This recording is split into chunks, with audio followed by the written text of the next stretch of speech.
ಹೇಳ್ರಿ. ನಾನು ಪೋಸ್ಟ್ ಆಫೀಸಾಗ ಅವಾಗ ಹಾ ಫಿಕ್ಸೆಡ್ ಮಾಡಿದ್ದೆ. ಹಾ 1,30,000 ಈಗ 2,60,000 ಆಗೈತೆ.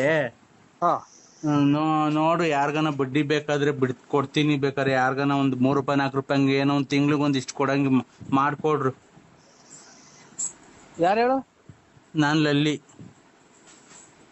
ನಿಮ್ಮ ಮಗು ಎಷ್ಟು ಜನ ಕೊಟ್ಟಿಸ್ಕೊಂಡಿದ್ದು? ನಮ್ದೇ ಇಲ್ತಿ ಡ್ರಾಯರ್ ಅವ್ರದ್ದು ಊರ್ ಬಾಗ್ಲ ಹೇಳಿ. ಅಕ್ಕ ಮಾತಾಡ್ತು ಅವಾಗ್ಲೇ, ಯಾಕೆ ಕಟ್ ಮಾಡ್ತ ಅಕ್ಕ? ಅಕ್ಕ ಚೆನ್ನಾಗಿದ್ದೀನಕ್ಕ ಅಂತ ಅಂದೆ.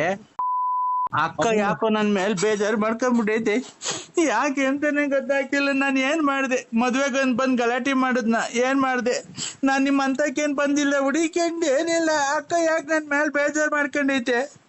ಅಕ್ಕ ನನ್ನಪ್ಪ ಕೆರ ಪರಿಕೆ ತಗೊಂಡ್ ಹುಟ್ಟಿದ್ದಲ್ಲೇ ನೀನ್ ತಾಯಿ ಈಗ್ಲನ ಸುಖವಾಗಿರೋಣ ಅಂತ ನಾವ್ ಅಜ್ಜಿ ಅಜ್ಜಿ ನಿಮ್ ಅಕ್ಕ ನನ್ ಮೇಲೆ ಯಾಕೆ ಬೇಜಾರು ಮಾಡ್ಕೊಂಡಿರೋದು? ನೀನ್ ಬೇಜಾರು ಮಾಡ್ಕೊಂತಿ, ಆ ಕಡೆ ಅಕ್ಕನು ಬೇಜಾರು ಮಾಡ್ಕೊಂಡಿದ್ದೆ.